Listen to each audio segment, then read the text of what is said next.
This is The Drive with Dale Lolley and Matt Williamson on your 24/7 home of the black and gold. SNR, Steelers Nation Radio.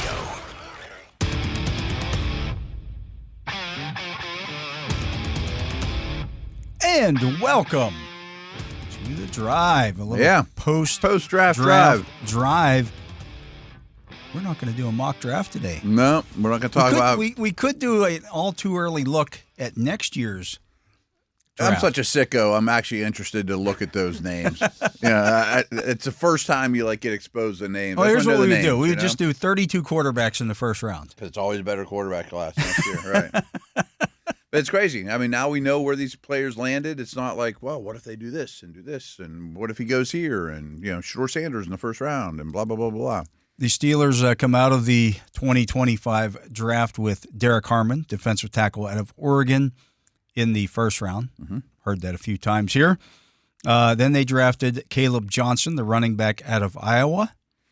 Heard that a few times here. Yeah, usually not in the third. Not in the third. We jumped on him earlier than that. The surprise pick to me was Jack Sawyer. Me too. In round 4. I understand it more now than the second it happened, but that's definitely the most shocking pick to me. Yeah, the value was definitely there. Yaya Black, or Yaya Black. It's Yaya Black. Yaya, yeah. Defensive tackle out of Iowa in the 5th round. We took him several times in that neighborhood, well. Right. Big body. Will Howard, the quarterback out of Ohio State. We took him in our mock draft several times. Carson Bruner in round 7. They traded back before they took Black, and got another 7th round pick. Took Carson Bruner, the linebacker out of Washington, and then the other round 7 pick was Dante Kent, cornerback from Central Michigan. Yeah, and frankly, we didn't do a whole lot of chatting about the 7th round picks. That's often the case. It's pretty late in the draft, but one of those last names was pretty familiar, to say the least. And I don't say it was a predictable draft, but I think we had a really good feel going in what they were going to do. It was predictable if you listened to this show. That's my point. Right. We got a pretty good feel for what they were doing. The Sawyer thing I didn't see coming, but like you said, I thought that was value. I mean, there were times, I wasn't big on him in the 2nd round. I was taking him in the 4th. There were a lot of times when we would take an extra edge rusher later in the draft. Yeah, because of value. Because of value, and it's like, okay, this guy's going to play special teams for you. He can do some stuff. Yeah. Well, and you never want to get weak there. Yeah, right. If you had a 2nd round grade on Jack Sawyer, or even a 3rd round grade on Jack Sawyer, and he's still available in the 4th round. Right. Okay. I think that's what it comes down to. And we could talk about all these guys' specific fits, and we will to no end. And we got minicamp around the corner, and maybe a quarterback signed at some point. But all in all, I think it was a real solid draft, and I urge you greatly. Don't forget you got DK Metcalf in this draft. You got DK Metcalf, yeah. I mean, let's just say hypothetical. You have all your picks. You draft Harmon in round 1, and then trade comes up when the Steelers were on the clock, and you take DK Metcalf. Like, whoa, you'd have been extremely excited. You'd have been losing your marbles. Yeah. Just because it happened weeks and months ago doesn't change who's going to be here in camp. Absolutely. And, we talked about this at length. Despite every time the Steelers pick came up, because there was a certain quarterback who was still available. Right. Every time the Steelers picked until round 6, I believe. And I hate that the biggest story of the draft is Shador Sanders. Right. The guy was a 5th round pick. The draft just didn't align itself, A, to take a quarterback because you had to love. They weren't going to reach for a quarterback. No, right. And B, they have a pretty good feeling that Aaron Rodgers is going to sign. You really got that feeling being in the facility those 3 days, being around owners, coaches, GMs. They don't seem super worried about it, and we say this all the time. Teams don't lie when they spend their money or their draft picks or their assets, and they didn't go crazy at quarterback. I think they have pretty good idea. Pretty good idea. What's going to happen there? And that's one of the things when you look at the draft grades, and the people who are grading these are looking at, the Steelers didn't address the quarterback position until the 6th round. Well, what's that tell you? Right. Like, don't knock their draft. If you like the players that they drafted, but you're going to knock them because they didn't address quarterback until the 6th round, you're doing this the wrong way. Yeah, I've seen a lot of write-ups and conversations about, well, now Aaron Rodgers holds all the cards, and he's going to, hold the Steelers' feet to the fire, and he's going to get more money, and he can get whatever he wants. I'm like, I don't think that's what happened at all. No. I think the fact that the offer's the offer. Right. I mean, that's not really how they operate, and I think that all that stuff's been worked out. If it's not, I need more money, or maybe he wanted to see, might they take a quarterback high? I don't know. Maybe they wanted to see that. Right, exactly. And I think I'm almost certain we said this like in the 7th round during the live coverage, that I very much believe if Rodgers would have signed a month ago, they make the exact same draft. The draft is the same way. The exact same draft picks. Right. I mean, you got your defensive lineman in the first round. That was a need. That was a definite need. Yeah. And people who I can't believe the number of national analysts that overlook that as a need for the Steelers. Mm-hmm. I just can't believe it. Running back at pick 83 was a need. Yeah. They were going to draft a running back in this draft, no matter what. They took 2 defensive linemen like we thought they were going to early. Mm-hmm. They didn't wait and do, I'll take a flyer on a 7th round defensive lineman. No, because they expect Black to play some snaps this year. Yeah. 2 guys that they're kind of counting on. Yeah. Especially Harmon, of course. Then you add your developmental quarterback, a guy that's going to be maybe your long-term backup for at least the next 4 years, ideally. Maybe he develops into something beyond that. Yeah, you take a bite. Yeah, and then you take a couple of guys in round 7 that are going to help you on special teams. And really good special teams. Maybe Kent is your nickel. Maybe. There are some traits there. I didn't know much about them. But between Kent and Bruner, they played a lot of special team snaps. And they're not throwaways on defense. No. Not at all. So I think they helped themselves. Then you look at what they did post-draft and the guys that they went out and signed.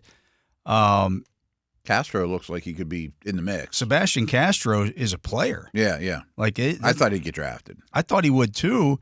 The only knock that I had on him going into this, he's 25, but I don't care as an undrafted free agent. Sure, great, that's fine. If he makes the roster or contributes in any way, special teams / your last safety on the roster, or whatever, that's a home run. Much like B.D. Bishop last year. Yeah, you got maybe a developmental small school offensive lineman in Aiden Williams, the guard out of Minnesota Duluth. He was a tackle in college. Yeah. Okay, let's. There's going to be a learning curve, obviously, but there's some traits there to build around. A couple of wide receivers, a fullback in DJ Thomas Thomas Jones. Interesting. They flirted with that last year, and I definitely think within the, I don't know about the final roster, but there's a receiver spot to be had here on a practice squad or whatever. Yeah, so I like what they've done here. They've set themselves up well, I believe, moving forward, and we'll see. I mean, I think this roster, and we'll go over the roster now, how it appears in the next segment, but it looks like they filled all the holes with one exception. One big one, right. And I think they feel like that is going to get taken care of here in the next couple of weeks. And I bet they're not done. There's going to be a name or two that maybe we didn't see coming that they kind of add to the mix between now and camp. Every team will do that. I mean, there's, 300 human beings walking around right now without a contract that are going to be football players this year, and a couple of them will be Steelers too. Yeah. So the nuts and bolts of it are done. Quarterback aside. I understand quarterback is a massive. No, of course, it's the biggest thing on your defense or your offense, I should say. It's the biggest. But they know that too, folks. They're not ignoring it. They have an idea. Right. Yeah, they're not ignoring the position like some draft analysts seem to think. Well, Steelers just ignored quarterback. Right. What's that telling you? A lot of these draft grades. I'd have given them a much better draft if they would have addressed quarterback earlier.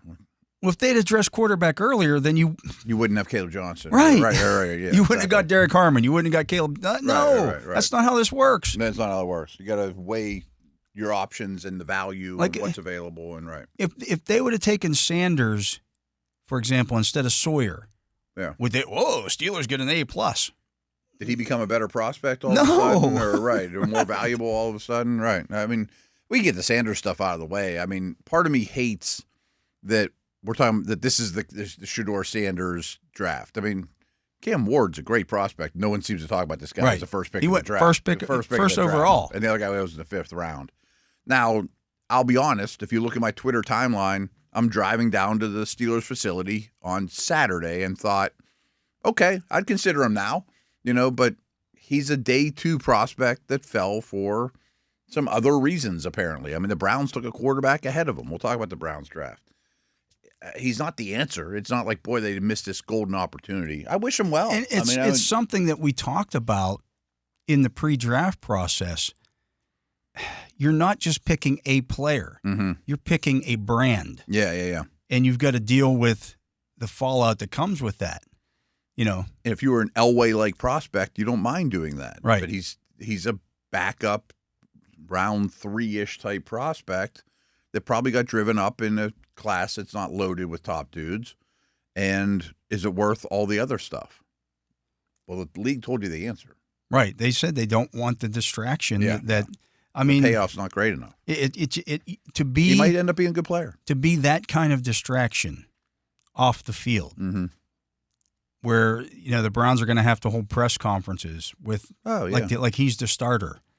I equated it to when the Jets signed Tebow, let alone when the Broncos drafted him in the first round, which was crazy. It's very similar. The Jets drafted Tebow to be a personal protector / special teamer and third-string quarterback. And you got to have a press conference. Got to have press conferences because of who they are. And their stars on the team that have been in the league forever get a microphone in their face. So what do you think of the addition of Tebow? Well, I hope he makes the team. Yeah, right. Right. Yeah, I haven't met him yet. But right. The Browns have 4 quarterbacks. So who's going to be the starter? How's that going to pan out? We'll see. Yeah, it's a strange dynamic to have for a guy who isn't your starter or star.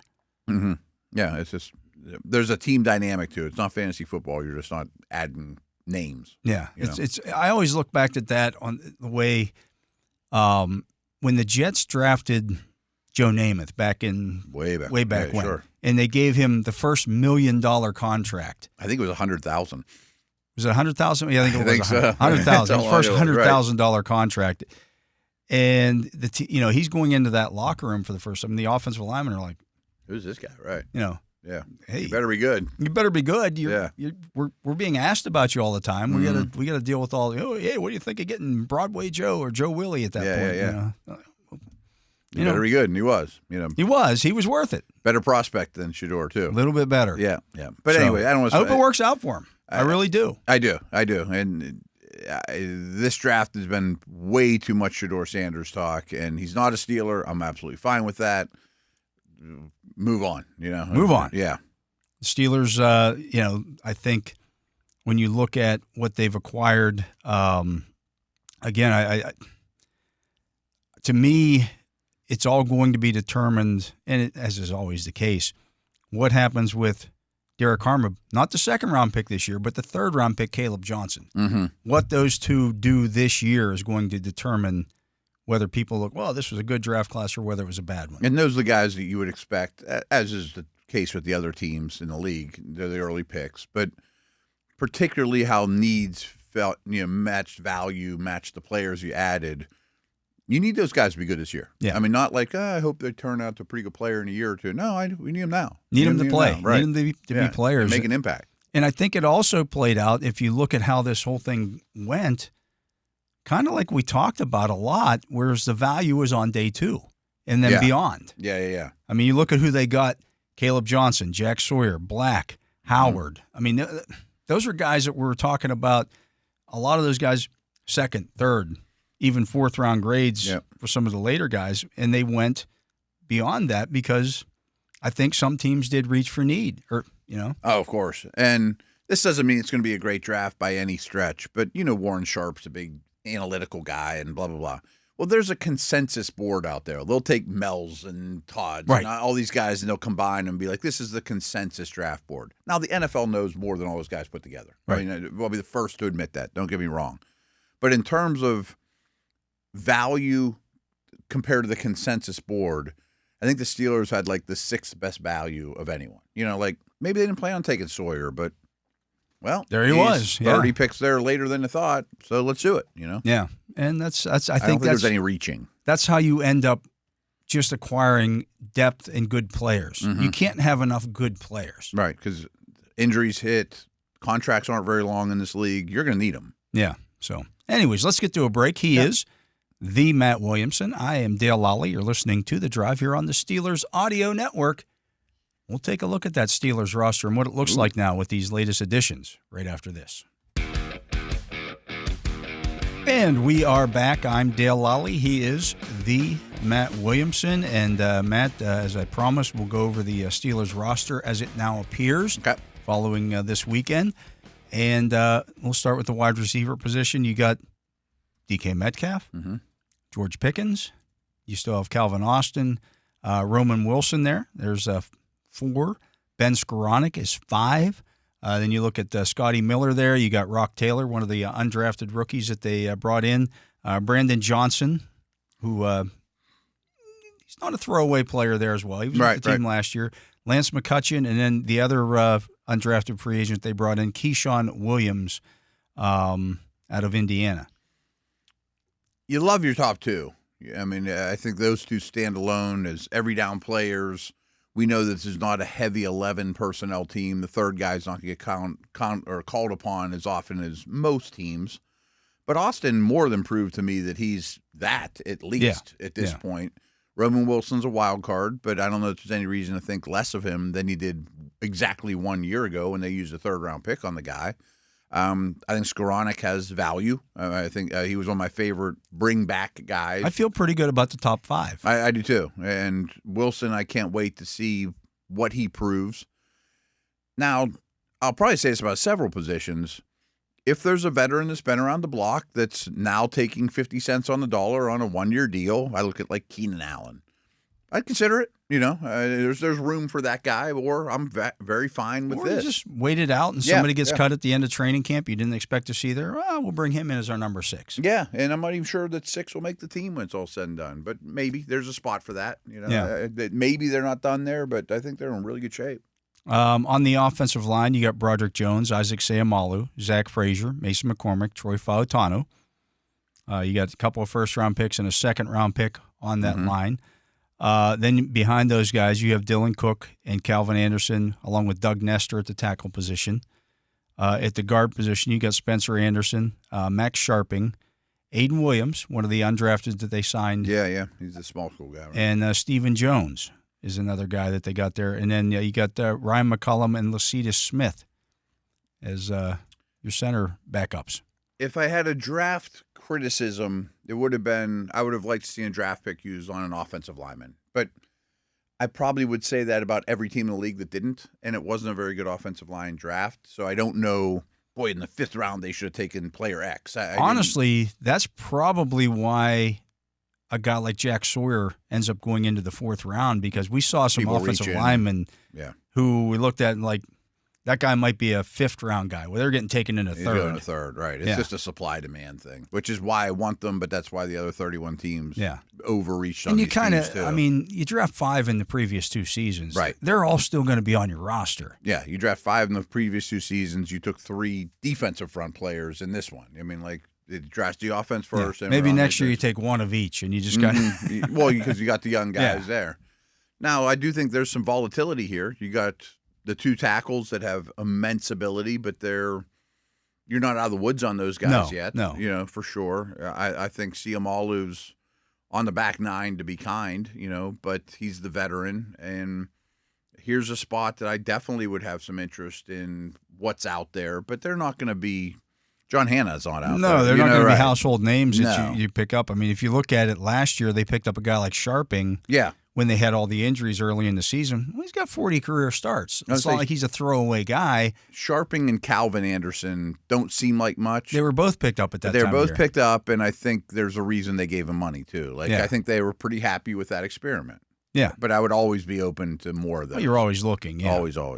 And, you know, that's one situation there where they have all those compensatory picks next year. You're going to have 11 picks available next year. If you need to acquire somebody, you could trade one. Yeah, you could. Yeah. And you got a lot of cap space.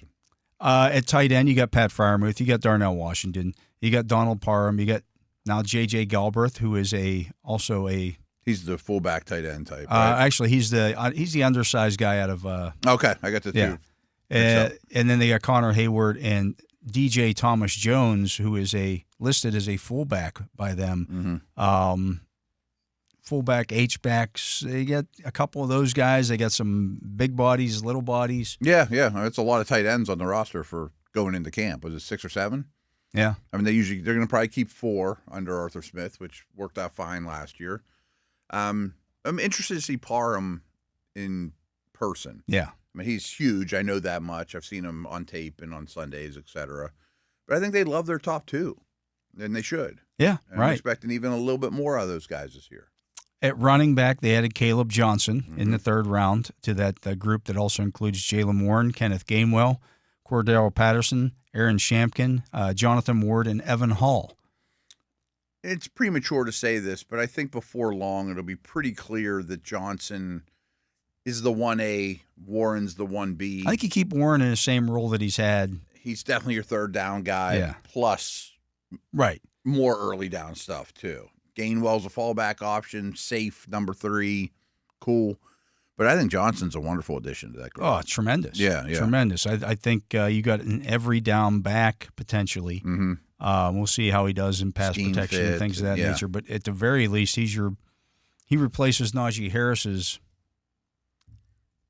role. Yeah. And I think he's just a better scheme fit. He's younger. I think he's got more big playability. I think he's got better vision. And Najee was a good player, but you might have a better running back room than you did last year. Yeah. Quarterback, you added Will Howard to the group with Mason Rudolph, Skylar Thompson.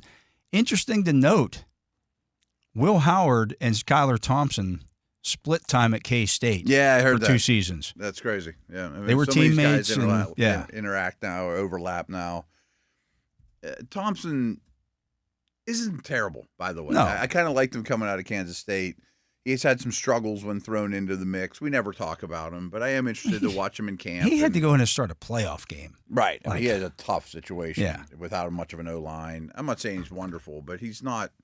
I am interested to watch him in black and gold. Getting Howard where they did, I think, is wonderful. And the more and more that I'm around the facility, you're there more, I think they're really content, happy, excited, quietly about Rudolph. I'm not saying he's the answer this year, that he's going to take him to the Super Bowl. That's not the plan. But I think they're very happy he's in black and gold. And I think in the next few weeks here, we're going to see somebody else added to that room. I think that's an absolute definite. First of all, we know they're going to take 4 to training camp. Yes. They've only got 3 on the roster. Mm-hmm. They didn't even sign one after the draft just to have another body Another camp arm. The writing's on the wall. The writing is on the wall. It's going to happen. Yeah, it's going to happen, right. So we'll see. Maybe any minute now. Who knows? When. Yeah, right. that when is the only question. Moving over to the defensive side of things, you added Derek Harmon in the first round. He is immediately, in my eyes, the Larry Ogunjobi replacement.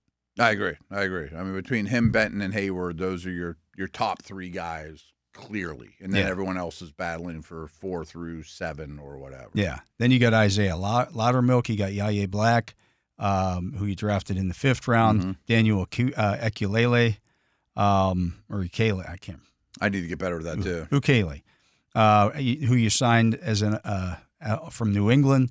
Logan Lee still on the team, yet another Iowa player. Right. They actually have 4 Iowa players in this year's draft because Lee was hurt all last year. Okay, yeah. Jacob Slade, who they added, Dean Lowry, Ezi Odomaweo, and Dominique Davis, another guy that they signed. I know Odomaweo's been in the league, too. Yeah. I mean, he's not a big-name guy, but that's we talk about this a lot with the O-line. If there's only 7 spots, you got 11 probably guys. 9 NFL players in that group, Yeah.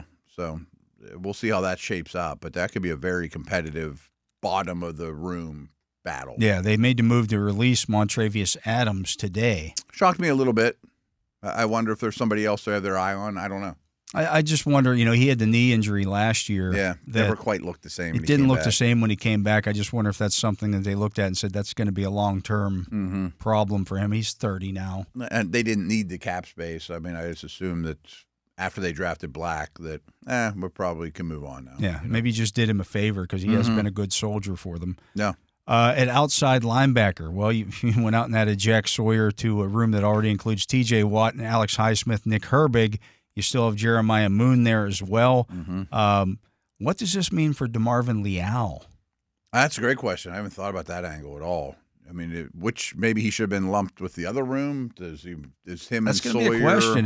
Does he move to defensive line now, or is he is he an outside linebacker full time? It's not like you've seen him lately, but do we know what he weighs? I mean, I'm curious. He had a neck injury last year. That ended his season.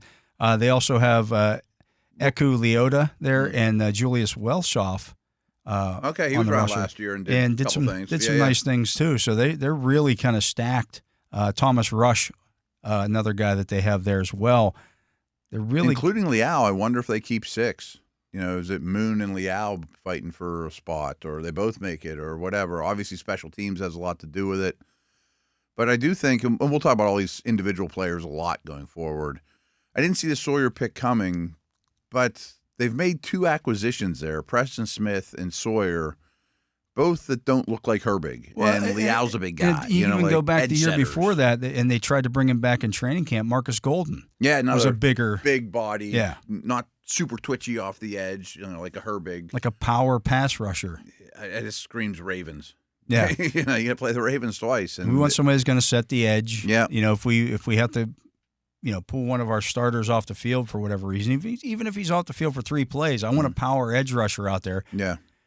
One of the things that we saw a lot last year, other teams know the splits as well. Oh, the Hayward stuff, yeah. When Cam Hayward and T.J. Watt were off the field, run the ball. Yep.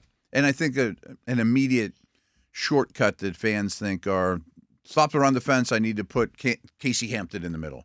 It's helpful, but setting the edges too. Yeah. I mean, it's a group effort. Force everything back inside your inside linebackers who are really fast and let them make plays. Speaking of those inside linebackers, you have Patrick Queen, you have Peyton Wilson, Cole Holcomb. They brought in Malik Harrison in the offseason. Mark Robinson's still here. They had Devin Harper, who's a guy that they brought in as a camp invite. And then they drafted Carson Bruner in the 7th round. Just for the inside linebacker room specifically, I'm like, boy, that's too crowded. Does that mean him and Mark Robinson are going to battle for a spot? I don't think Harrison's in any jeopardy, and neither of the top 3. But special teams. They've kept 6 there before. They have. Now, it depends on how many defensive backs you keep. They don't all have to be active on game day. And, Harrison's a really good special teamer. Robinson's a really good special teamer. I would imagine Wilson's role on special teams is going to decrease. Bruner's a great special teamer. Yeah. And if you're like 2 years ago, they had the least amount of special teams plays from their linebackers in the league. In the whole league, right. Well, now you've got the potential here, because they'll use Sawyer on special teams as well. I don't know how much he's done, but he's going to. He's going to. I believe he should be able to do it. You might have the most. Yeah, absolutely. Moon as well. I'm just saying some of the edge guys. And especially with this new kickoff rule, I'd like to have 4 or 5 linebackers out there on the field. You don't want all corners. No. You need some size. You got to be able to get off a block and make a play. Physicality against try to drag a Cordero Patterson down. Right. Right. You don't want a bunch of 180-pound guys. It's safety. Well, today we find out that Ryan Watts, the 6th-round pick from last year, the neck issue that he had That's kind of at a the end of heartbreaker. training camp last year, is going to end his career. I was pretty psyched about him. Yeah, it's unfortunate, but they did go out and they added. They had this. You got this Sean Elliott. You've got Minka Fitzpatrick there. They brought in Juan Thornhill in the offseason. You still have Miles Killebrew, who is your special teams captain and a All-Pro special teams guy. Making the team. You got Joshua Bledsoe there, and you added in as an undrafted free agent Sebastian Castro from Iowa, who's easily could have been a 6th or 7th round pick. That's the type of prospect he is. Thicker build, not a tremendous tester, but played a lot of football at Iowa. Which is a lot of defensive backs in the league. Yep, tough, smart, all those things. Special teams, of course. Plays near the line of scrimmage well, tackles, physical. Childhood heroes, Troy Polamalu. All right, yeah, let's go. And also played a lot of nickel. Yeah, he'll play some slot. Yeah, right. For Iowa. So we'll get to the corners, but between Bishop, Eccles, Thornhill, Castro, the slot stuff might be a lot different this year. I think it's going to be. I mean, you got 2 bigger bodied guys there for maybe when you're safety types. That are safety types for when you're playing these run heavy teams that want to get you in 11. They come out in 11 personnel and then want to run the ball. Right. I got a couple of bigger bodies there that I can put out there now. Or even the Ravens, if they're going to put likely Ann Andrews out there. They're not exactly Mark Bruner like blockers. Yeah. Maybe I match that with nickel, but I have Thornhill on them or some, Castro or whatever. The cornerback position, you got Joey Porter Jr., you got Darius Slay, Corey Trice, James Pierre, Deshaun Jameson, Kyler McMichael, Cameron McCutcheon, Brandon Eccles, Beanie Bishop, Dante Kent, one of the other seventh round pick, and then, how do you view Castro there? Maybe he's in that nickel conversation, but they've got a lot of bodies there. Kent was the last pick that they made in this draft, but he's a guy that's played a lot of football at Central Michigan.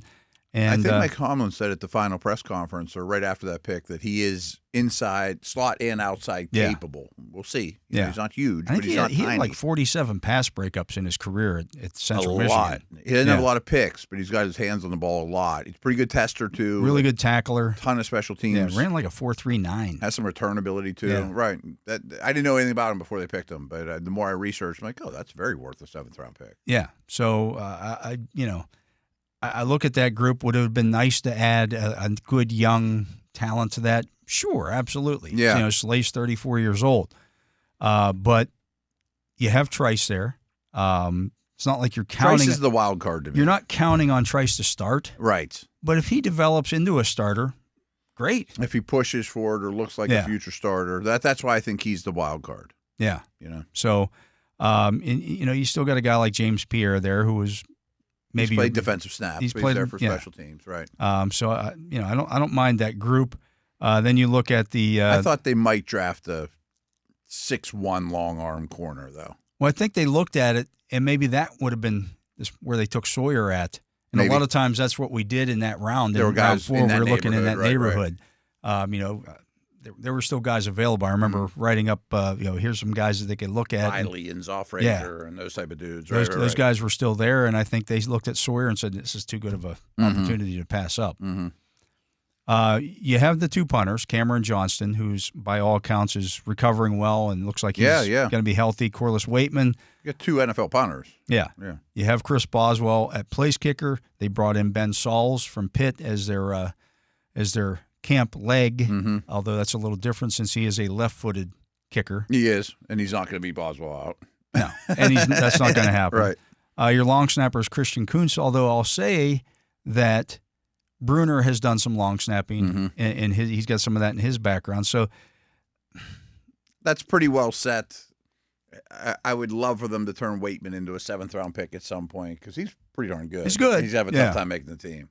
Yeah, we'll see. Maybe you flip something there, and maybe you trade your 7 and get a 6 for him. Exactly, something like that. I mean, there will be teams that could do a lot worse than Waitman when it all comes down to cut down day. Yeah, I just look at the roster and I'm like, okay, where could they add at? Because I can remember us sitting there we're doing shows at Chuck Noll Stadium a couple of years ago, and I'm like, they're still a linebacker short. When got Alexander. They went out and signed, Quan Alexander. It's like, some of those things will happen, right? And it was like, I think it was within a day or two. Like I'm watching, I've got the binoculars. We're up there in the press box, and I'm looking around. I'm like, I'd still like to see one more linebacker, one more guy, right? Yeah, maybe it's another wide receiver. Maybe it's another offensive lineman. Makes some sense. Maybe a slot capable receiver. I've brought up Keenan Allen's name a lot. I mean, that's kind of pie in the sky, but I mean, somebody like that. O-lineman's going to be a lot thinner. I mean, we could come up with receiver names people know that are going to be in the league. Yeah. If an outside corner became available, maybe, but the defense is pretty stacked. Defense looks pretty good. Would you consider, I don't know the name, but like a 35-year-old nose tackle that's done it for 100 years that just eats blocks like it's his job? Those guys are always available. I don't know. I don't know if they want that guy You just drafted anymore. 2 guys there, and you signed 2 guys already. It's like. But they mentioned Black as more of a end than nose. Yeah. And I don't know. I thought maybe a power guy in the middle that's just a massive human being. But I'm not sure if they want that guy anymore. Yeah, I mean, he's going to play 8 snaps a game. Right.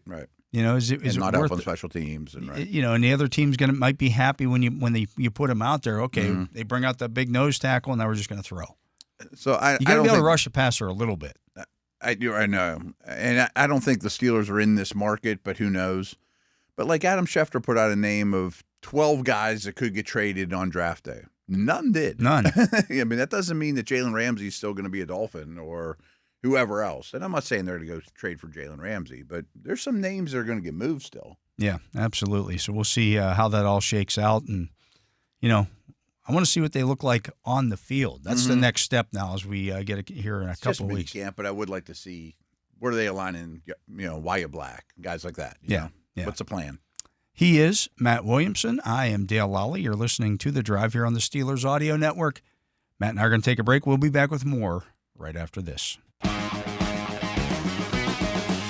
And welcome back. I am Dale Lolley. He is the Matt Williamson. And Matt, some of the things that drive me a little bit bonkers about the business that we have chosen. Yep. I'm just looking here on the top 2 stories right now on NFL.com. Power rankings, who's up after the draft? Which team slipped? Instant impact picks. The next one is the final grades for all 32 classes. Yeah. Like, can we just relax a little? Relax. Here? You're right. Not to steal an Aaron Rodgers term, but come on. But do we have to be? They went from the 12th best team to the 14th because of this 5th round. Because pick, yeah, right? did any I get it. It's the draft and teams improve, but everybody did. I know, and we've had a lot of optimism. Rightfully so. And we'll have more if Rodgers signs in 5 minutes or whatever. Of Is the Steelers' power rankings, are they going to, the Steelers jump up 3 spots because they got Aaron Rodgers? Like, You should already factor that into this. Yeah, exactly. But my thing is, the other 31 teams got better, Everybody too. did. Everybody got new players. Right. We're going to talk about other teams' draft classes. We'll talk around the league for the next couple months a lot. And we'll like some stuff better than others. But the league is so smart because this is really the time I call the eternal optimism time, because nobody's breaking their legs or blowing out a knee, and every pick that you make is going to be a good player. All going to hit. Right? Yeah. Which of course isn't going to happen. This is my favorite. Well, there's no chance we're as injured as we were last year. What? Because people don't get hurt anymore, or you know what I mean? Like, there's a lot of bad stuff that happens, but it won't for another month or two, and it's just. Everyone that comes back from injury is going to be better than ever. No one's going to get older. Everybody's in the best shape of their lives. Exactly. And the league is super competitive. And yes, 32 teams got better in the last couple of days, but the team you're playing against did too. Right. Everybody added people. Yes. Some more than others. Like there's some draft classes that are light. There's some draft classes that are light. There's some other ones. Like, I liked what the Ravens did in the first and second round. Yeah. And they made a lot of picks. Yep. But the majority of their picks were in the 6th and 7th rounds. Exactly. Like, you had 11 picks, but 7 of them were in round 6 and 7. Yeah. Like, you didn't, tremendously. If they get 2 guys out of that, that's great. There's a better chance they got a 6 or 7 find than most teams. It's not like when the Rams have 6 picks on day 2. Well, you better hit on those. Yeah, those are like you better hit on 5 or 6 of those. Yeah, your winning percentage needs to be a lot better. Right. As opposed to those, if I hit on these 6th and 7th round guys, that's gravy. It's gravy. Or if they turn into more than a backup, or if you get a full 4 years out of their contract, that's a win. Yeah. Too many people, I think, get wrapped up in a guy being drafted. Like, for example, this was the first-round draft pick the Steelers have used on a defensive lineman since Cam Hayward. Okay. Since Cam Hayward. Right. It's a long time. I think they've only gone with a defensive lineman 4 times in the 33 years that I've covered the team. Wow. I guess that is was Cam right. And Ziggy Hood and Casey Hampton. Okay. I can't think if I don't think there was another one in there. They're true first round picks. We're not talking about Watt. I'm not talking about edge rushers or anything. I'm talking about defensive linemen. Wow. Gabe Rivera, Joe Green, but that's going back. That's 50 years ago. Yeah, Aaron Jones, depending on how you look at that, but that's before my time. Yeah, right. And people look at this, they've used these picks on these defensive linemen and it hasn't worked out. You're going to kill him for taking Isaiah Loudermilk in the 5th round? Right. Exactly. What are we talking about here? Yeah, we talk about this with other they traded up to get him. I don't care. But they give him a 5th round draft pick. They gave up a future 6 or something to get him. This is. I love the NFL, and the draft is more meaningful than other leagues.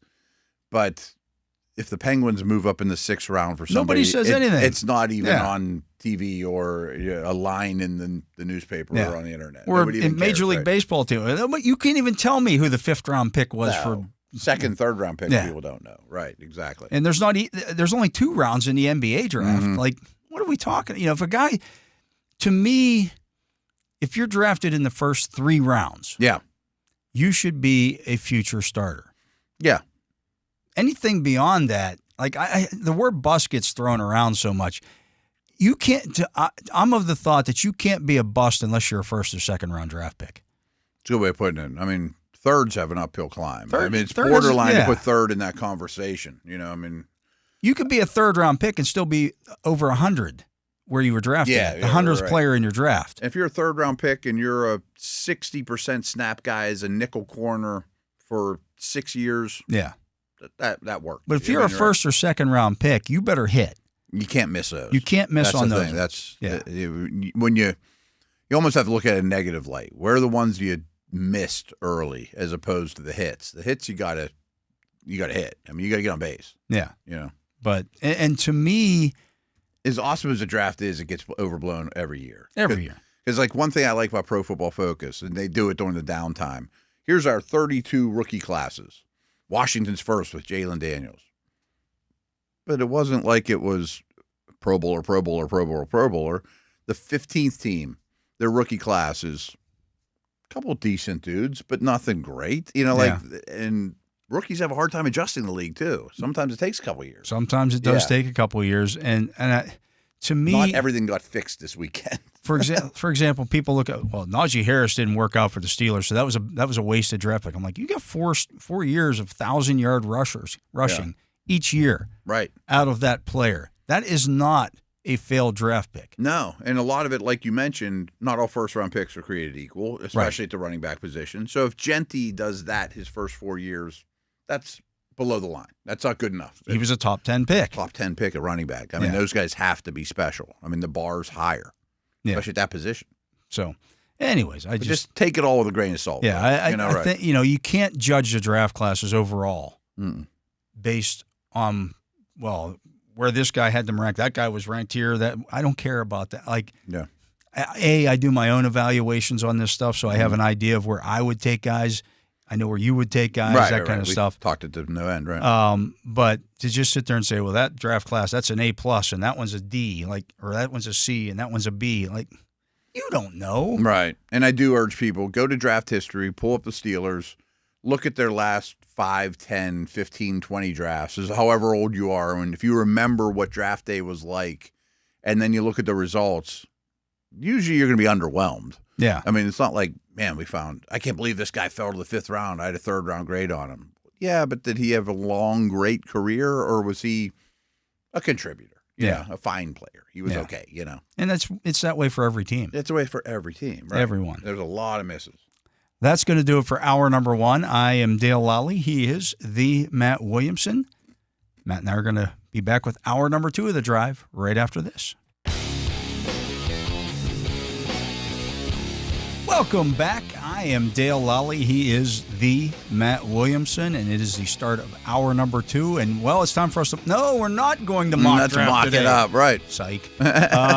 What we're going to do here is a little fantasy football focus. Whoa, the first one ever. But we're not mocking that up yet, We're not mocking that up yet.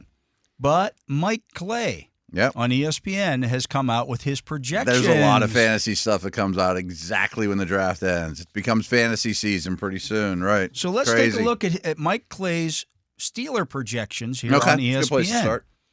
He is assuming that Aaron Rodgers, correctly so, assigns with the Steelers. Okay. So, that's how I would handle it, too. You don't want to do this as if he's not and then redo it all. Yeah. So what he has for Aaron Rodgers' projected numbers with the Steelers. 515 games, 500 attempts, 324 completions, 3,557 yards, 19 touchdowns, 10 interceptions, 99 yards rushing, and a touchdown on 27 carries. Would you take that? Well, I preface this because I'm sure we have new listeners. We're growing like crazy. Yeah. The drive's on fire. When these fantasy projections, and speaking for Mike Play, they're always going to be low. It's only 15 games. They do that on purpose because people get hurt in the league. Right. You know what I mean? Or you sit some out or whatever. I wouldn't take it. I wouldn't either. No. And I think I'd take the rushing. Well, he had about that many rushing yards last year. People are yeah. acting like he is completely immobile. He's not. He used to be 200 a year. Yeah. With, a lot of first downs. Break a lot your of back. break. Yeah. Yeah. He's not that guy anymore, but he's not completely like he just can't run at all. There won't be any designed runs. He's not. He's not Ben at the end. No, exactly. But I'll take over 19 I'll take over 19 touchdowns. in a heartbeat. Right. Like, I might go under 10 because he does not throw. He doesn't throw that many interceptions. Right. Last year was kind of the outlier. Mm-hmm. If you look at the overall, they also have Mason Rudolph playing 2 games. They have the Steelers quarterbacks throwing for 4,011 yards, 22 touchdown passes, 12 interceptions, and rushing for 118 yards in a score. I think they could throw for 4,000 yards. So that's not bad. That's not bad. I think the yardage number's about right.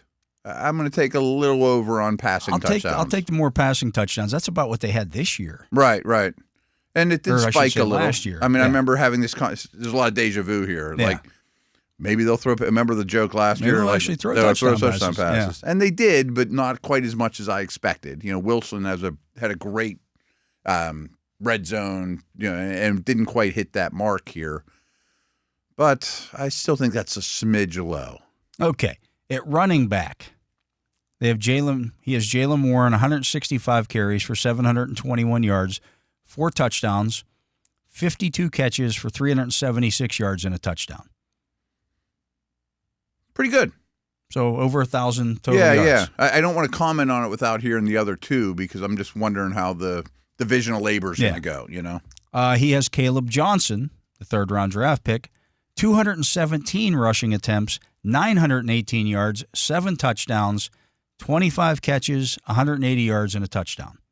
I would take that. That sounds pretty darn good to me. Yeah. And I would take the combination. It's over 4 yards a carry. That's a big thing to me, too. I didn't know if it was in there, but it's one of my things I'm harping on this year, and you're going to hear a lot more going forward, is 4 yards a carry ain't going to cut it. 4.2 is a big difference over the course of the year. 4.4, now we're talking. Right. Is Gainwell in there too, or how far Gainwell does he is go 26 carries for 107 yards and a score, 4 catches for 27 yards. Cordell Patterson's still in there, 31 carries for 131 yards, 8 catches for 60 yards. I know he's a Steeler and probably is premature to say this, but I would cut Patterson out of there. I wouldn't give it directly to Gainwell, but Gainwell's going to have more yardage than that when it's all said and done. I mean, the chances Johnson and Warren play every game are probably pretty slim too. Overall, 439 carries, 1,878 rushing yards. Give me those numbers again. 1878. 1878 divided by 439. 439 equals 4.2777. Would you take that right now? Almost 4.3 yards a carry. Yeah. 4.2 would make a lot of difference last year. That means there's probably a couple longer runs in there, which I think you're more apt to do with Gainwell, Johnson, Warren. Yeah. I'll take 4.3. 4.3 it's pretty good. Pretty good. Not bad. I mean, that probably gets you to 15th in the league. You're not going to be Saquon Barkley, but I'll take that. That adds up a lot over the course of the year. 90 receptions for 642 yards and 3 touchdowns out of that group. Rodgers is very happy to dump it off. He is running back friendly when it comes to the passing game. Yep. A lot of it's just, if you're going to give me that, I'll nickel and dime you to death. Yeah. Patient, veteran quarterback. Okay. So overall, you would be looking at 529 touches out of your running backs. How does that compare to that? I don't have those stats. I don't either. But that's a good number of touches. Would you put a bet down today that Johnson is the leading rusher on the team? Yes. I would too. Yeah. I'm not sure if he'll be the leading yardage running back. I think the snap counts are pretty similar to what I think Mike has it nailed. Yeah.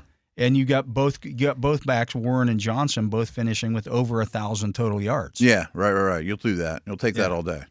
I think that's accurate, and I think that's very acceptable. At wide receiver, DK Metcalf, 121 targets, 73 catches for 1,020 yards, 6 touchdowns. Fair. Would you guess the run-pass ratio remains the same? It won't be more run-heavy, or it's a little more pass-heavy. I think a little more towards not 50-50. I think it's more like 55-45, something along those lines. I bet it's 3% more pass heavy than last year. Yeah. Because first of all, you're not going to have the field design runs too. Right. Like that stuff just goes away. Yeah. George Pickens, 116 targets, 69 catches, 986 yards, and 6 scores. So you're getting almost 1,000. Between the two of them, you're getting 2,000 yards receiving. I say if you get, it's kind of like the two backs. And 12 touchdowns. If you're over 1,000 total yards from Warren, Johnson, Pickens, Metcalf, it's a pretty good start. It's not a bad offense. Yeah, and this goes back to the first projections. I might take the over on passing touchdowns, at least between the two of them. What was it, like 14 between 12 the two? between the two of them. I bet they go more than that combined. Yeah. Calvin Austin, 54 targets, 33 catches, 421 yards, and 2 scores. I think you'd be happy with that, assuming one of the two top guys doesn't miss significant time. Right. Or, Roman Wilson, just 13 targets, 8 catches for 90 yards. He's going to get more than 30. He's going to get more than that, yeah. So I have seen some studies where second-year guys that really don't perform well in their rookie year have a terrible, terrible track record. I think he's a little different, though. There was an injury, there was a lack of opportunity, but usually a lack of opportunity just because they weren't good enough. Yeah. And I'm not sure that's what happened. I don't think that was end. the case, Right. yeah. He's had more than 13 targets. Overall, out of your wide receivers, 184 catches, 2,536 yards, 14 touchdowns. I'm definitely over on the touchdowns. But that's going back to the passing touchdowns. I think I go over on the catches. Yeah. Well, 184 is a pretty good number. But I do think that they get more. Again, I think Roman Wilson's being undervalued there. Yeah, 100%.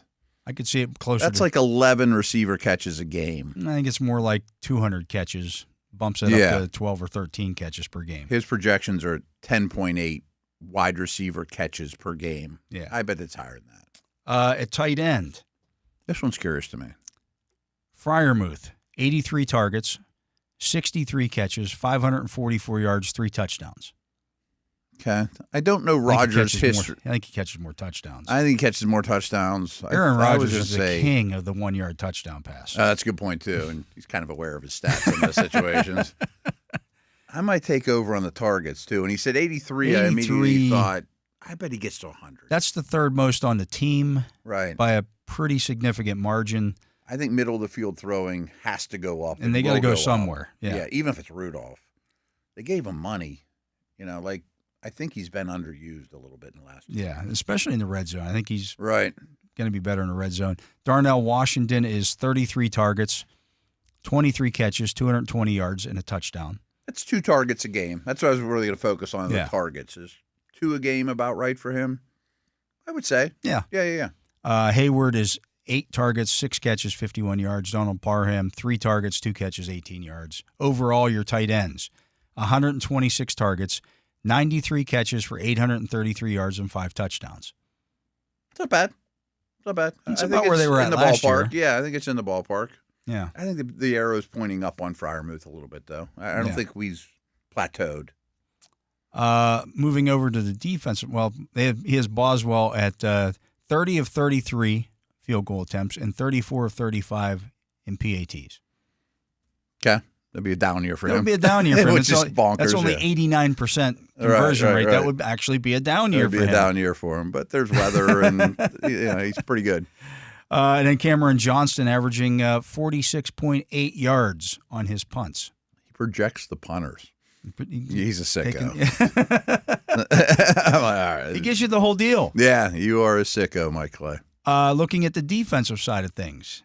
You got Cameron Hayward playing 765 snaps. That's where you'd like to be. 72 tackles, 4.7 sacks. I think that's fair. I wanted to play a little less. Yeah. Keanu Benton, 584 snaps, 40 tackles, 2.3 sacks. I bet he gets to 3 or more. Derek Harmon, 457 snaps, 33 tackles, 2.3 sacks. Okay. There's going to be a rotation here, and, they're 300-pounders. Daniel Ekuwale, 393 snaps, 28 tackles, 1.1 sacks. Does he have him as the 4th highest snap guy? Yeah, among the defensive linemen. Amongst the defensive linemen. Yeah. I don't know if that'll be true or not. Do you think he gets more snaps than Lowry, or I think he'll out-snap Black? I don't know. I need to learn more about him and see more of him. Yeah, has Isaiah Loudermilk at 159 snaps, and Montravius Adams, who has been released today, 85 snaps. So there's some extra snaps there for somebody. Somebody's going to get them. On the edge, T.J. Watt playing 914 snaps, 60 tackles, 10 sacks, and I'm over 10 sacks. Yeah. In terms of his fantasy football rankings, just to give you some for like IDP. That's stuff. number 2 among edge rushers in terms of IDP rankings. Projection. Yeah. Okay. Alex Highsmith, 797 snaps. Well, Watt and Highsmith are always right around the same snap count. So that 797 is a little low, but 60 tackles, 9 sacks, and 13th in edge rusher I would IDP. take that from him, but I would not take 19 sacks from the pair. No, you need more than that. Yeah. Nick Herbig, 266 snaps, 18 tackles, 2.9 sacks. I like the over on the sacks. Like the on over, that too. yeah. I mean, Jack Sawyer, 159 snaps, 11 tackles, 1.3 sacks. okay. So overall, you're getting 22.34 sacks out of your edge rushers. Edge guys. I'd go over on that. I'd go over on that. By the way, you had 11.3 out of your defensive line. I would say, how much is it across the whole front? Like 35-ish, something like that? So, yeah, about 35. That number has to be higher. Got to be higher. I mean, that's my big thing this year is more sacks, more yards per carry, because that's very doable. The inside backers, Patrick Queen playing 1,009 snaps, getting 129 tackles. And every down player is going to play over 1,000, folks, just so you know. That must be the most that's their projected stat total, because Joey Porter Jr. and Minkah Fitzpatrick also had 1,009. Okay. So you can do the math there on how much he expects everybody those guys else to don't play. leave the field, 129 tackles, 2 sacks, 1.2 interceptions. Fair. Cole Holcomb next on the list. I don't know about that. Okay. I would see why he would, but no. 393 snaps, 56 tackles, 0.8 sacks, and 0.3 interceptions. Peyton Wilson, 340 snaps. So they're basically totally 50-50 players. Basically, yeah. Which I guess him and Roberts were, so that's probably what he's doing there. 49 tackles, 0.7 sacks, 0.3 interceptions. And then Malik Harrison with 159 snaps, 21 tackles, a half a sack, and 0.1 interceptions. I don't think Harrison will play a ton, but I could see a splash play or two with his style. Yeah. At cornerback, you're looking at Joey Porter Jr. with 1,009 snaps. The most, right? 78 tackles, 1.4 interceptions. Okay. I mean, you get to 4 or 5 interceptions is an awful lot. Darius Slay, 850 snaps, 61 tackles, 2.5 interceptions. I assume they think he'll get targeted more. Beanie Bishop, 691 snaps, 53 tackles, 1.4 interceptions. Under on snaps by a lot. I think it goes under. I'm not sure he makes team. Brandon Eccles, 213 snaps. I think he gets more than that. 17 tackles, 0.4 interceptions. I mean, you agree Eccles will play more than Bishop, right? I think so. I think. I mean, that might become more. It will become more clear, but I would bet right now. And then Corey Trice with 53 snaps, 4 tackles, and 0.1 interceptions. So overall, out of your cornerbacks, you're getting 5.8 interceptions. It seems low, but there's a reason he does this math. I mean, it adds up year after year. Right? Yeah. It's all, and we've been guilty of this segment too. But it's real easy to go, that's not enough. That's not enough. That's why everyone bets overs in preseason. Right. Yeah. And not all of them hit. Right. At safety, Minkah Fitzpatrick, 1,009 snaps, 96 tackles, 0.3 sacks, 1.3 interceptions. I know it's been low lately, but I'm definitely going over. I'm going over 1.3. Yeah. Deshaun Elliott, 850 snaps, 104 tackles, 0.8 sacks, 2.1 interceptions. I'll take Minkah to have more sack or picks than Elliott. I think so too. Juan Thornhill, 468 snaps, so he sees a lot of the three safety package. 45 tackles, 1.1 interceptions. Yeah, I think you want him playing about 50% of the snaps. Yeah. In that case, he's around 40-ish. That'll work. And then Miles Killebrew gets 32 defensive snaps. Overall, 248 tackles, 1 sack, 4.7 interceptions out of 4.7 is not bad. If they get 5 picks out of the safety position, Yeah. you wouldn't be unhappy with that. Yeah, if you get overall, he has them rated for 41 sacks and 13 interceptions. Well, history tells us they're probably going to be over on the picks lately. For sure. For and sure. I think they'd like to improve on the 41 sacks for sure. Have to. Yeah. And they should. I mean, I really think, especially after this draft, you're as good a pass rushing team as there is in the league. Pass rushers. The other factor is when you start looking at some of the teams that are going to be on their schedule, like they're going to play Cleveland twice. Who's Cleveland running out their quarterback? Somebody's going to take some sacks. Yeah, and I don't like their line either. Yeah, right. So, I mean, and we'll go over the schedule here. You're going to play Chicago. He's notoriously a sack guy, but their line's better. Yeah. Now, he also has the win probability on these games. Oh, wow. That's a road game, so their win probability is at 47%. New England, young quarterback. Yeah, not good. On line. the road, 51% chance to win that game. Baltimore at home, only a 35% chance to win that game. That's kind of surprising. History shows different in that rivalry. Cleveland at home, a 77% chance to win that game. That might be a little high. 77%. Yeah, right. It's still a division game, right? Buffalo at home, a 39% chance to win that game. I thought most of these would hover around 51%, 47%, you know. Cincinnati on the road, a 45% chance to win that game. They usually do all right there. Indianapolis at home, a 62% chance to win that game. The Jets on the road, Justin Fields. Versus Aaron Rodgers. 62% chance to win that game on the road. Mm-hmm. Seattle at home, 61% chance to win that game. They should be pretty decent favorites in that one. Yeah. Again, Darnold might take some sacks there. That's a tough road trip for Seattle. Miami at home, 59% chance to win that game. I hope that's in December. The blizzard. The Chargers on the road, 50-50.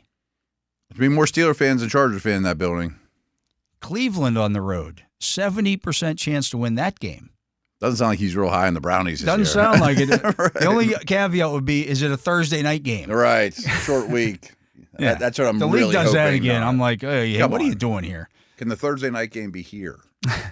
Green Bay at home, 50% chance to win that game. I'd buy that. I'd have Green Bay ahead of them in the power ranks right now. Detroit on the road. Ooh, 33%. 24% chance to win that game. Wow. That's their lowest of any of their games by far. It should be. That's harder than in Baltimore. Cincinnati at home. 50-50? 53% chance to win that game. Minnesota at home. 53% chance to win that game. First-year quarterback. Mm-hmm. Good team, though. And then Baltimore, 27% chance to win that game. So those are the two toughest, in Detroit and Baltimore. Overall, if you look at the schedule here, the win probability comes in at 51% for the season. So they're going to be picked to win more games than they're going to lose. Not. If you look at it, does that end up being a 10-7 record, or does he project? Well, just looking at the over 50% or overs. 1, 2, 3, 4, 5, 6, 7, 8, 9, 10, 11. Oh wow. So that's different than I remember doing that last year, and it was like 7. Yeah. Okay. I mean, Clay thinks they're a better football team than they were. This is running his analytics. Yeah. Than they were a year ago. I mean, nothing will ever be chalk, and Vegas might disagree, but it sounds like they're favorites in 11 out of 17 games. Or at least a 50-50 pick 'em. Oh, okay. Some of those are 50-50. Yeah, because you got one. There's two. There's two 50-50 games.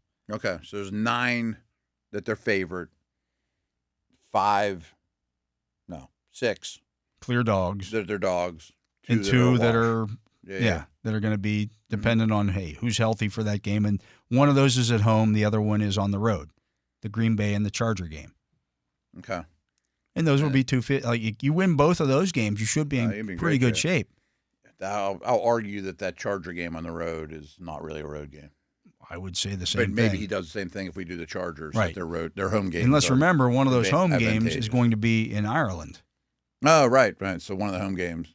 That's going to be a pretty good home crowd, though. I would think. You would think. I would think. Yeah. But Interesting. Just interesting way to look at things there. Anyways, let's get to a break. That's going to do it for our little fantasy football focus here. He is Matt Williamson. I am Dale Lolley. You're listening to The Drive here on the Steelers Audio Network. Matt and I will be back with more right after this. Welcome back. I am Dale Lolley. He is the Matt Williamson. And Matt, we've gone over the Steelers draft picks here. Yeah. I think a little bit of how we expect these guys to fit in. Let's talk about some of the other drafts in the league here. And we'll start with the other teams in the AFC North. Okay. So Baltimore had a whole bunch of picks. But as I mentioned, more than half of them were round 6 or later. So sure. 178 through 243. They made 1, 2, 3, 4, 5. They made 6 picks. In what round? Picks 1 through 5? Picks 178 through 243. Okay. They had 5 picks 27 through 141. So they got Malachi Starks, a safety out of Georgia, in first round. That's a good pickup for them. Yeah, I agree. Solid, safe, very Raven-like. Yeah. At 59, they took a little bit of a chance on Mike Green, who fell. I thought he was maybe a top 15 player in this draft as a player. Yes. But as a person, maybe not. Maybe not. Now, I'm not picking on them because they're the division rival, all that stuff, but there is a lot of documentation that is on BaltimoreRavens.com after the Ray Rice stuff that we will not take any kind of those, risks with players. Yeah. And if you felt that good about them, would you have waited to 59? I'm just saying. Like I kind of cut and pasted that from a podcast I listened to before that.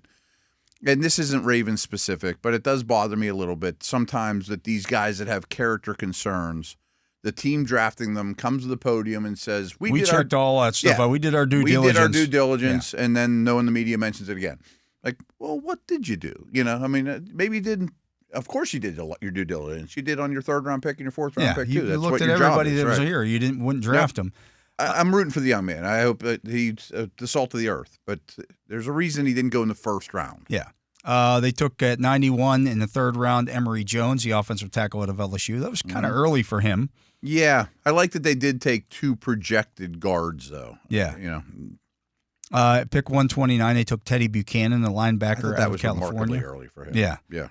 Carson Vincent at 141. Again, when we talked about some of these offensive linemen got pushed way up. When we did our mock drafts and stuff, Vincent was a guy that was always available in round 7. Right. You got to pay Emory for these Jones guys. was a guy that was available in round 6 when we picked. Yeah. They took Bilal Kone, the cornerback out of Western Michigan. I warmed up to him late in the process. Good tester. I think that's a nice pick in the 6th round. A little handsy, but yeah. Then they took it with their second 6th round pick, Tyler Loop, the kicker out of Arizona. Off the field issues, right? Tells me that Justin Tucker may not be a Raven much longer. Don't think so. Because they said, well, he was the best kicker in this draft. Okay. Yeah.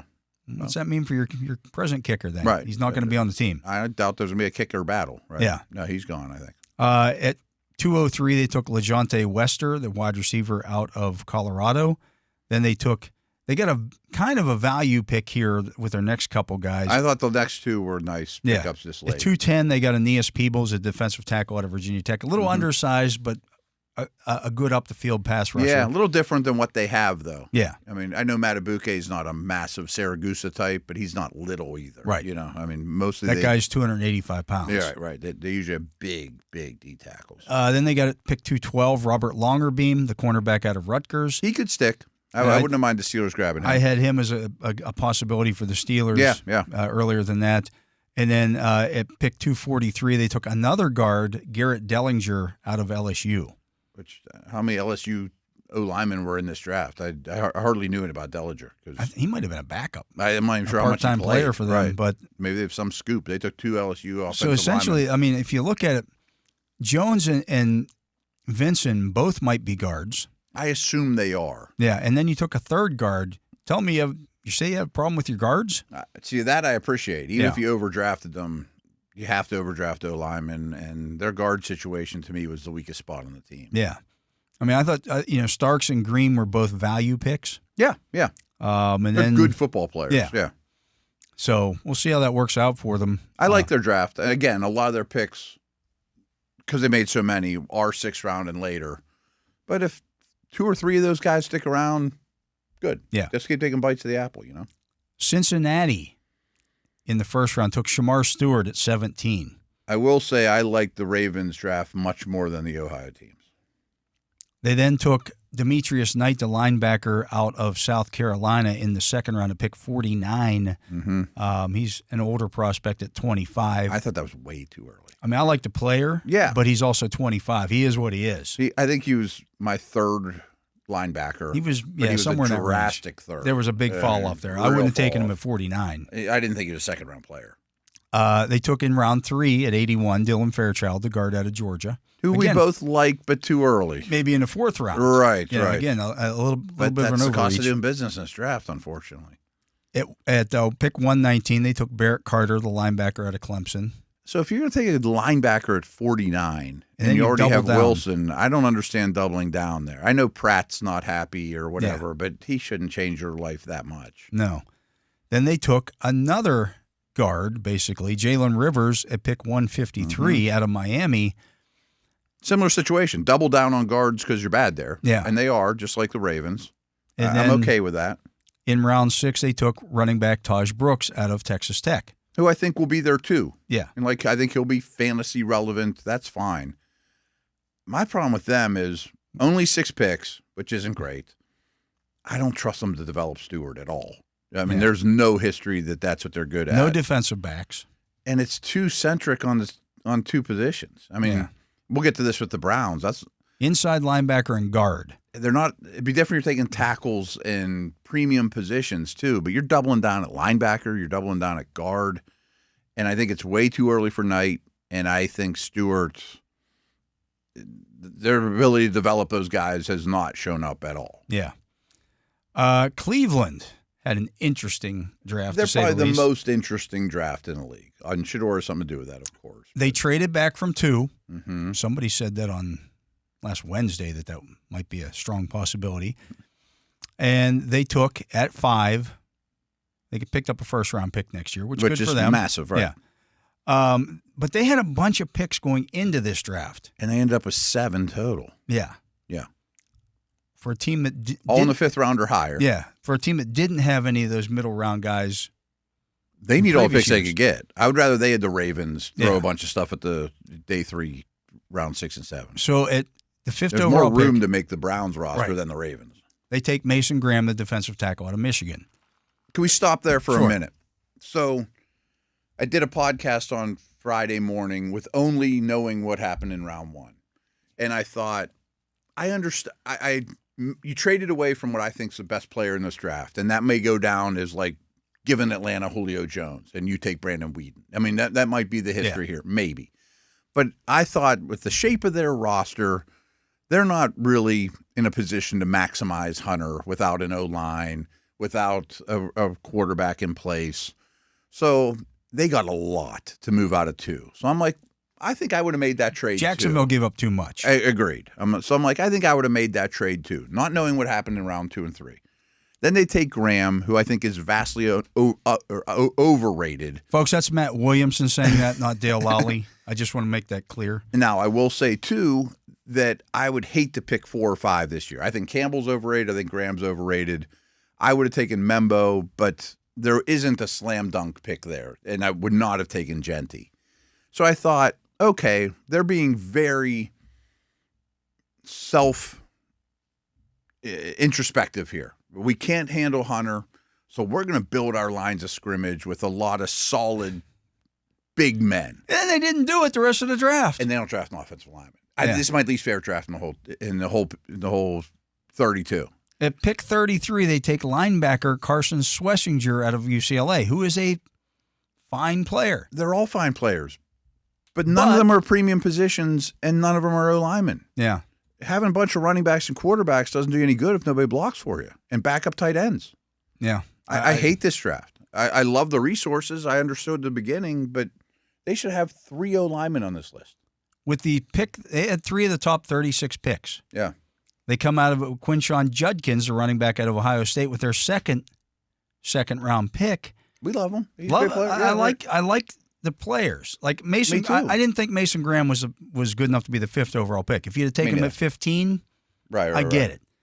But then who would you have taken at 5? There wasn't a slam dunk. I would have taken Genti. I would have taken Membo, but yeah. Okay. None of them are But easy then you have picks. those 2 early 3rd round or 2nd round picks, and you don't take an offensive lineman there. I'm with you. I think it's ridiculous. And then Fannin and Gabriel, to me, are really bad picks. So they take Harold Fannin Jr. at 67, Yes.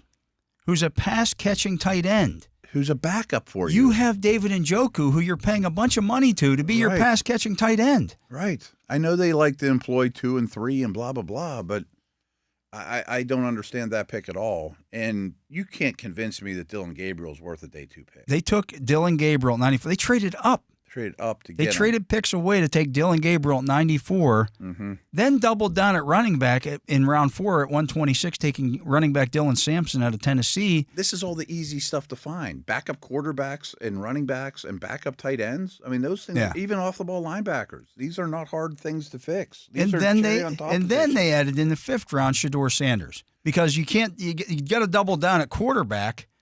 That's actually my favorite pick for them. I get the value of it. He might be a quarterback. Now, I've heard today. He might be a distraction. Well, he's going to be a distraction. But he's good at football, and I think he's hopefully motivated. And motivation's never been a problem with the guy. He's tough and meanwhile, smart. his dad, his father, who's the head coach at Colorado, we all know he's his head coach, put out a tweet 2 months ago into this process that I don't know what the Browns are doing. If they draft Shador, we may just pull a right. Browns aren't good enough for my son. We might pull a John Elway or a Manning here and not go there. Not go. Well, now you're a 5th round pick. So I kind of got indications from insiders today that this pick was the owner saying, "Now go get Sanders. We've been waiting here forever. We're the team to do it," which to me is fine at 144. I don't even care about the distraction. But now you're going to go in with 4 but you used to pick on quarterbacks. Dylan Gabriel. That's the crime to me. That's the crime. You used a 94th pick in this draft on Dylan Gabriel. To me, that's the absolute crime. And a 2nd running back and a backup tight end and no O-lineman. I mean, this is what's called not having a plan. Right. I mean, okay, everything started with the Hunter trade. You might have 2 picks in the top 12 or in the top 15. That's quarterback time. This isn't nest building. This is the cherry on top stuff. This is just throwing darts at the board and saying, we'll just take this guy and that. I don't get it. And if Shador, or if Gabriel or especially Shador, looks like they could be good for you, you got to block for them. Yeah. I mean, the reason the Browns were successful for that stint with Chubb and Wyatt they had a really good offensive line. Was the line. Yeah. I just don't understand the team building philosophy here at all. Nope. And Kuiper gave him an A+ because they took Shador. Of course he did. Everyone gives him its great because we know these names. Mel Kiper, and I have respect for what Mel Kiper does. Me too, but he lost his mind. But hey, Mel, you don't know more than NFL teams. No. Don't act like a jackass on the radio or on the air every time some team passes on Shador Sanders. I couldn't watch any of it because we had the volume killed and we had NFL Network. But you could see him go. But everyone, my sons text me like, "What's up with Kuiper?" Because he. It was like he was Shador Sanders' family member. Right. Like, come on, man. Right. You should know better. Teams are telling you something here. Right. And he never gives an A+, so he gives an A+ so that he can say that, I told you so. And he's one of the ones that killed the Steelers because they didn't take Shador Sanders. Well, maybe they didn't want Shador Sanders. These guys take it personally. Yeah. I had him as my number 1 rated quarterback. Well, you were the only one, Mel. And you were wrong. You were wrong. I mean, what was he, the 7th quarterback taken? Something like that? Went after Dylan Gabriel, for God's sakes. That tells me all I need to know. Which means the Gabriel pick's a bad one. It's a bad one. It's a bad one. I would completely agree with that. They should not have taken. I couldn't believe they took Dylan Gabriel. Take a center. Take a guard. I mean, take a guard. I don't care if they taken a 7th cornerback. It would have made more sense than taking another quarterback there. I mean, everyone talked about, wouldn't it be great to add Carter with Garrett? Well, they didn't take another pass rusher either. Yeah. You know what I mean? Don't give me tight ends and second running backs. There were edges all the way through this draft, and you didn't take one. You didn't take one. Or no lineman. That's insane. They could have taken Jack Sawyer there. Right. That would have made a lot more sense. He'd have been a contributor. Right. Exactly. I hate their draft. Yeah. I really do. The Browns is the Browns. Yep. Again. As a famous philosopher, Juju Smith-Schuster once said. So Shador's off the field entourage stuff aside, now you go into camp trying to divvy out reps between Gabriel, Sanders, Pickett, and Flacco. Flacco doesn't need many because he's been in that system at least. Right. But the other three guys do. You don't even know who your opening day starter is, which some teams don't. And at this second, the Steelers don't either. But that's hard on your coaching staff. You got 4 guys, all of whom are probably going to make the team, It has to be Flacco. It has to be. I assume, unless Kenny shines. It's not going to be Sanders or Gabriel. But how many snaps is Pickett going to get? I know. Like because you've got 2 rookie quarterbacks on your Are you going to make a decision in minicamp? Are you going to give Shador Sanders snaps over Dylan Gabriel? I'm wondering how they're going to handle that because you drafted him 50 spots ahead of him, right? But I think Sanders is better. I do too, right? And I bet they do too. But what you did here, taking him 50 picks later, tells me that the Gabriel pick to me is a total mistake. I don't know. I don't like any of it. The circus has come to town. Yes. And that's what it looks like. That's what it looks like. 2 backs, 2 quarterbacks. I mean, that's crazy talk. Yeah. Center. Anyways, there's some other interesting stuff that happened in the draft, but that was the AFC North. Mm-hmm. We'll continue to yak about all the other teams and what they did in the draft as well in the coming weeks here. But let's get to another break. He is the Matt Williamson. I am Dale Lolley. You're listening to The Drive here on the Steelers Audio Network. And, of course, you can hear The Drive every Monday through Friday right here on these very airwaves from 4 to 6 p.m., and we'll continue that forever. Right on. That's what we do. So this is the place to stop and get your Steelers information. You can also download the Steelers mobile app and do it that way, or you can watch along on YouTube. Give us a thumbs up on there. We appreciate that. And Tyler Vittmeyer does a great job of getting that up in a timely fashion on the YouTube. Leave us your comments there as well. He's Matt Williamson. I'm Dale Lolley. This is The Drive on the Steelers Audio Network. Welcome back. I'm Dale Lolley. He is the Matt Williamson. And, Matt, we've gone over the names of the players that the Steelers have drafted in the 2025 draft. We're going to play a little game here.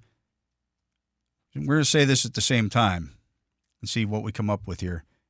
Your favorite pick by the Steelers. Not right in 3. Count of 3. 1, 2, 3. Caleb Johnson. Yeah. Yeah. I mean, Harmon was right there, but we expected that. Yeah, and say that's kind of chalky. But I will say, Grant goes, Nolan goes. Got a little nervous. My heart fluttered this a little one, the Johnson, both of those picks were like, Omar has some stones. Just sticking with it, hanging with it. I do think the Broncos did you a bit of a favor taking Harvey instead of Johnson, and all of a sudden, you get him as a 6th running back off the board, I think, where he really should have been top 5, and they jumped on it. But, man, we even talked about it live, like maybe you trade up here, That's too good a fit. It's a great fit, and people are questioning his 40 time, which was 4.57 seconds. And his 10-yard split wasn't great either. Yeah. Here's the thing. They do GPS measurements at all these schools, and he's reached as high as he's done 21 a bunch of times, which is moving. Got as fast as 22 mile an hour on GPS measurements on field. That translates into the 4.3s if you're running a 40, and there are only a handful of players in the NFL who have hit 22 miles per hour. One of them being DK Metcalf. Yep. Yeah. I don't think speed is an issue. I'm looking for it now. There's some. I tweeted it, but there's a ton of long runs. I mean, okay, that's a long one. I'll find it at some point. But he does have a lot of long touchdown runs where he's not caught. He was at the combine at 225 and didn't run great. But he went to his pro day at 235, didn't run. But to me, I bet those GPS numbers were from a 235-pound back. And I know he has a track background going back to high school, but shorts and underwear coming out of the blocks on a straight thing as opposed to ball in hand with pads on at 235, I'll trust the other numbers more than that. And the breakaway runs. There's a lot of them. He's a really good outside zone runner. Yep. In the Arian Foster mode. Very much so, yeah. He's just very decisive when he makes that cut. I've seen some other people compare him to Le'Veon Bell in terms of Le'Veon wasn't a Mike Pursuit is pretty stuck on that right now. Le'Veon was a 4.55, between 4.55 and 4.6 guy. Now he did that at 240 pounds, and then continued to drop weight to get down to like 225, and even lower than that over the course of his Steeler career. Nobody runs like Le'Veon. I always talk about this like with great backs. They're like great guitar players. Like I could hear Clapton play 3 notes and be like, oh, it's Clapton. That's Clapton. And Bell's in that category. I mean, the stop-start stuff was nuts. Nobody else stops Matrix, like they were running in the Matrix and let guys fly by him and then takes off that way. But the Pursuit's point is the vision, the hit it when you can, big back. I hope Johnson turns in anything close to a receiving threat that Bell does. Yeah. That's just an incomplete. They don't throw the ball. Yeah. I mean, I think he'll be fine in protection, but that's a projection. That's a projection, yeah. If he gets to be Le'Veon Bell, I mean, again, these are high praise. Sign me up now. I mean, he's the best back in the league. If he gets to be Arian Foster, sign me up now. Yeah. I mean, that guy was really good for career. Yeah. So, but the speed doesn't worry me. Not at all. And I definitely think he has more breakaway potential than Najee. I know that. I know that. He showed that over and again. In college. And, I understand that Najee broke some long runs in college. Yeah. As well. But Najee was doing that with some great wide receivers on the outside. Oh, yeah. Waddle and Devontae Smith. Heisman guys. Guys who first-round picks. Are legit 4.3 and better guys on the outside. The scariest receivers in the league. There was no safety in the box. Right. Johnson was doing this against loaded boxes where everybody in the stadium knew he was getting the football, and he's still breaking long runs. It's bonkers. I mean, because, again, I had it here a second ago. I just got rid of it. Nobody faced loaded boxes more in college football last year outside of Ashton Genty than this guy. Right. It's the whole world is lined up against him because he's the entire threat. And some of the stuff you find just digging through the advanced numbers is crazy. He might as well have been out there in a red jersey when everybody else was wearing black. That's the guy. He's getting the football. Go get him. So he was on runs that he was contacted behind the line of scrimmage. Basically, people didn't block anybody. Yeah. And he still averaged 1.9 yards per carry on those runs, which is in the 67th percentile. Yeah. 99 is where you want to be. But if he got to the line of scrimmage without being contacted, he averaged 10.2 yards per carry. Just get him to the line of scrimmage. I mean, that was the 96th percentile. It's like him and Genty. Pretty good, yeah. Yeah, he's averaging over 10 yards a carry if he's not hit behind the line of scrimmage. That's insane to me. I mean, he faced stacked boxes over 50% of his career runs with 8 or more in the box. No one else was at 39% from this class. Iowa hasn't had a quarterback since Chuck Long. Right. I mean, they just haven't. And he is the only show in town. Look him up, younger listeners. He was pretty good. Yeah. He was like third in the Heisman votes. Yeah. And I mean, gunslinger type. He was kind of fun. Yeah, but I was young. That was in the 80s. Right. Early 80s. Yeah. It's been a while. Yeah. But no, I think his life might get easier in the pros.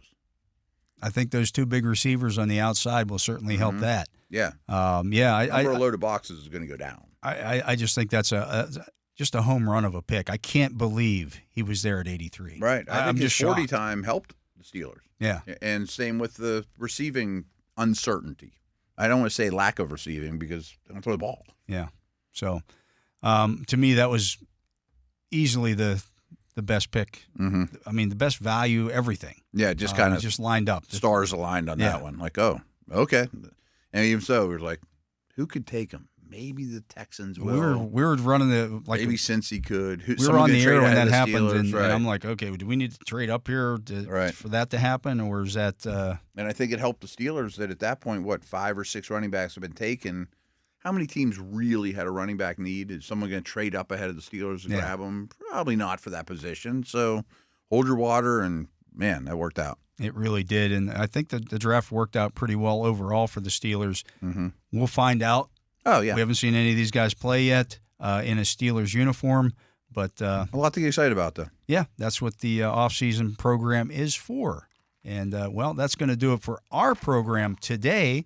So for my partner, Matt Williamson, for Justin Miller here on site running the Justin Miller hotline and the soundboard, and for Tyler Vittmeyer making sure our video gets out there onto YouTube. Check it out there. Give us a thumbs up. We appreciate that.